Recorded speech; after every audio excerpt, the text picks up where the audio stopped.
हमारी film industry जितनी बड़ी है उसमें उतने ही सारे अनगिनत किस्से हैं। कहीं मारपीट, कहीं लड़ाई झगड़ा, तो कहीं हंसी ठिठोली। यही सब आपको फिल्म इंडस्ट्री की कहानियों और गॉसिप में मिलेगा। और इन सभी में जब बड़े स्टार्स का नाम जुड़ जाए तो फिर बात ही अलग है। तो आज के इस वीडियो में हम आपके लिए जो किस्सा लेकर आए हैं वो इंडस्ट्री के दो बड़े स्टार्स से जुड़ा है। एक देव साहब तो दूसरे मनमौजी किशोर कुमार। किस्सा कुछ यूं है कि एक बार मनमौजी किशोर कुमार सेट पर सबके सामने देव साहब को गंदी गंदी गालियां देकर भाग गए थे। पूरा माजरा क्या था हम आपको इस वीडियो में बताएंगे, तो बने रहिए हमारे साथ इस वीडियो के अंत तक। फिल्म इंडस्ट्री एक आकाश गंगा है जहां कई सितारे आते हैं, चमकते हैं और फिर खत्म हो जाते हैं।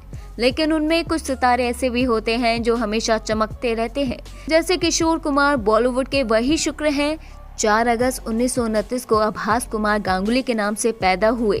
किशोर कुमार का नाम सुनते ही हम कंफ्यूज हो जाते हैं कि उन्हें किस रूप में याद किया जाए। वो actor, singer, director, producer, music director, lyricist और सबसे बढ़कर एक कमाल के इंसान थे। तो कंफ्यूजन लाजमी है। उनकी जिंदगी बड़ी मजेदार थी, इतना सबको पता है। लेकिन उनके दुख भी कम नहीं थे। वही दुख जिसे वो अपनी हंसमुख चेहरे के पीछे पूरी दुनिया से छुपाए रखते थे। मध्य प्रदेश में खंडवा में जन्मे किशोर कुमार को अपनी जन्मस्थली से बहुत लगाव था और ये बात उनके आसपास मौजूद सभी लोगों को पता थी। इसलिए बम्बई में वो खुद अकेला महसूस करते थे। उनके कोई दोस्त भी नहीं थे। लेकिन उनके पागलपन के किस्से तो आपने सुने ही हैं। चलिए हम भी आपको उनके कुछ किस्से सुना देते हैं। तो एक बार किसी इंटरव्यू के दौरान एक जर्नलिस्ट ने उनसे पूछा कि आप किसी भी पार्टी में नहीं आते, न ही आपके बंगले पर कोई आता है, तो आपको अकेला महसूस नहीं होता? इस पर किशोर कुमार ने जो जवाब दिया उसके लिए उन्हें पागल कहा जाने लगा। किशोर कुमार ने कहा, नहीं, मुझे बिल्कुल अकेला नहीं लगता। मैंने अपने घर में लगे इन पेड़ पौधों से दोस्ती कर ली है, उनके नाम रखे हैं, मैं इनसे ही बातें करता हूँ। उनके इस जवाब पर उस मैगजीन ने उन्हें मैडमैन करार दिया, जिसके जवाब में किशोर कुमार की कही बात आज भी कई लोग दोहराते हैं। किशोर ने कहा, दुनिया कहती है मैं पागल और मैं कहता हूँ दुनिया पागल। इसी बात के साथ उन्होंने अपने जीवन का फलसफा लोगों के सामने रख दिया। वैसे किशोर कुमार के बारे में कहा जाता है कि उन्होंने गाने की कभी कोई ट्रेनिंग नहीं ली। बावजूद इसके वो लंबे समय तक बॉलीवुड के टॉप सिंगर बने रहे। इसके बारे में उनके बड़े भाई अशोक कुमार बताते हैं कि बचपन में किशोर की आवाज बिल्कुल फटेबाज जैसी थी। लेकिन एक बार उनका पांव सब्जी काटने वाली दराती पर पड़ गया था। पैर में गहरा जख्म हो गया। इलाज में डॉक्टर ने न जाने कैसी दवाई दे दी कि किशोर कुमार 2-3 दिन तक रोते ही रह गए। बस उन दिनों के रोने में ही उनका गला साफ हो गया। किशोर कुमार कभी एक्टिंग नहीं करना चाहते थे। वो कुंदन लाल सहगल के फैन थे और उनकी ही तरह गाना चाहते थे। लेकिन उनके बड़े भाई अशोक कुमार, जो तब तक बॉलीवुड में बड़ा नाम बन चुके थे, उन्होंने उनसे थोड़ी बहुत एक्टिंग भी करने को कहा। लेकिन किशोर इसके बारे में बिल्कुल भी सीरियस नहीं थे। इसलिए उन्हें जब भी अशोक कुमार के कहे जाने पर किसी फिल्म में लिया जाता था तो वो कोई पैंतरा बनाकर एक्टिंग करने से बच जाते थे। एक बार किशोर कुमार को अपने भाई अशोक कुमार के साथ फिल्म भाई भाई के लिए सीन शूट करना था। किशोर ने फिर से अपना खेल शुरू कर दिया। लेकिन इस दफा उनके भाई अशोक कुमार उनके सामने थे तो उनकी दाल नहीं गल पाई। तब उन्होंने डायलॉग भूल जाने का नाटक किया और सीन से बाहर भागने लगे। पर अशोक कुमार भी अशोक कुमार थे। उन्होंने किशोर कुमार के दोनों पैरों पर अपना पैर रख दिया और उन्हें हिलने का भी मौका नहीं दिया। तब जाकर कहीं ये सीन शूट हो सका। वैसे एक्टिंग से बचने के तो उनके ढेरों किस्से हैं, लेकिन ये वाला सबसे खास है क्योंकि ये देवानंद के साथ हुआ है। एक फिल्म में अशोक कुमार और देवानंद साथ काम कर रहे थे। उस फिल्म के एक सीन के लिए कोई एक्टर चाहिए था तो अशोक कुमार ने किशोर से कहा कि एक सीन है, कर दे। अशोक कुमार ने उन्हें ब्रीफ देते हुए कहा कि जैसे देव अंदर आएगा तुझे उसे खरी खोटी सुनानी है। किशोर ने हाँ में सर हिला दिया। लेकिन जैसे ही सीन शुरू हुआ और देवानंद अंदर आए, किशोर कुमार ने उन्हें सच में गंदी गाली दे दी और भाग गए। डायरेक्टर, प्रोड्यूसर सब चिल्लाते रहे कि सीन अभी पूरा नहीं हुआ, लेकिन किशोर कुमार तो बस भाग ही गए। वैसे किशोर कुमार यूं तो बड़े खुशमिजाज आदमी थे, लेकिन वो उन लोगों से बड़े खफा रहते थे जिन्होंने उन्हें शुरुआती दिनों में काम मांगने पर झिड़क दिया था। किशोर जब बम्बई आए तो उन्हें सब लोग बड़े नाकारा और आवारा समझते थे। उन्हें लगता कि इसका बड़ा भाई एक्टर है तो ये भी चला आया पीछे पीछे। उन्हें कई लोगों ने वापस खंडवा लौट जाने की भी सलाह दी और काम देने से भी इनकार कर दिया। ये बातें किशोर कुमार के दिल में आखिर तक बैठी रहीं। किशोर कुमार को लगता था कि ये लोग उनसे सिर्फ दौलत और शोहरत के लिए मिलते हैं।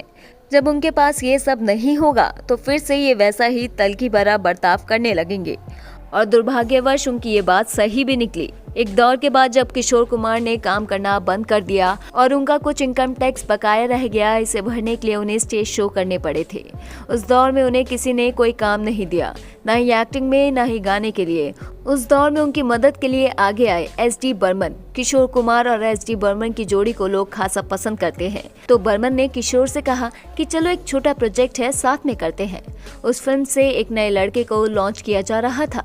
उस फिल्म के लिए सभी गाने किशोर कुमार की आवाज में रिकॉर्ड किए गए और एल्बम सुपर डुपर हिट हुआ।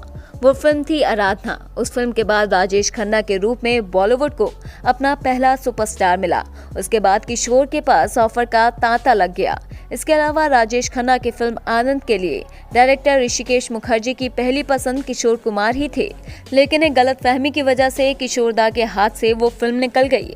हुआ यूं कि किशोर कुमार का किसी बंगाली डायरेक्टर के साथ झगड़ा हो गया था, तो उन्होंने अपने गार्ड से कहा कि अगर कोई बंगाली उनके घर आए तो उसे डांट के भगा देना।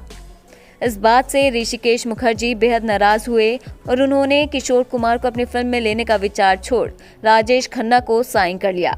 किशोर कुमार की पहली शादी रोमा गुहा से हो चुकी थी और उनसे उन्हें एक बेटा भी था, लेकिन ये शादी ज्यादा दिनों तक नहीं चल सकी। इसके पीछे की वजह बताई जाती है कि रोमा सिंगर बनना चाहती थी, लेकिन किशोर उन्हें घर संभालने को कहते थे। इसी बात पर दोनों की तानातनी हो गई और रोमा घर छोड़कर चली गई। कहा यह भी जाता है कि अमिताभ और जया स्टारर फिल्म अभिमान में इन दोनों की कहानी दिखाई गई थी। रोमा से अलग होने के बाद किशोर कुमार ने एक फिल्म साइन की, चलती का नाम गाड़ी। इस फिल्म में तीनों कुमार भाइयों के साथ मधुबाला थी।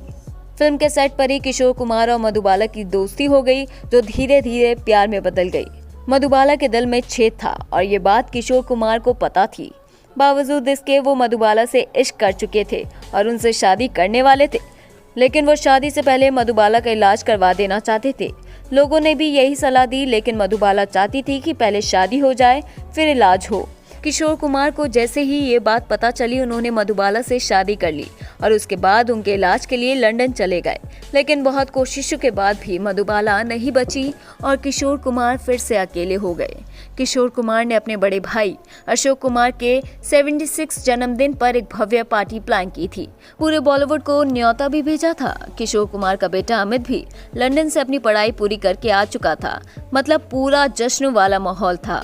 लेकिन किसे पता था कि जो बॉलीवुड अशोक कुमार के जन्मदिन के जलसे में शरीक होने वाला था, उसी दिन किशोर कुमार की मैयत में शामिल होना पड़ेगा।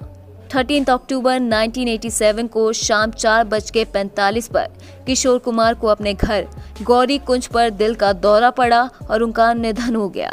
ये सच में बॉलीवुड के लिए बहुत बड़ा झटका था। किसी को भी इस बात का अंदेशा नहीं था, लेकिन होने को कौन टाल पाया है। किशोर कुमार की इच्छा थी कि उनका अंतिम संस्कार उनके गांव खंडवा में ही किया जाए। वैसा ही हुआ।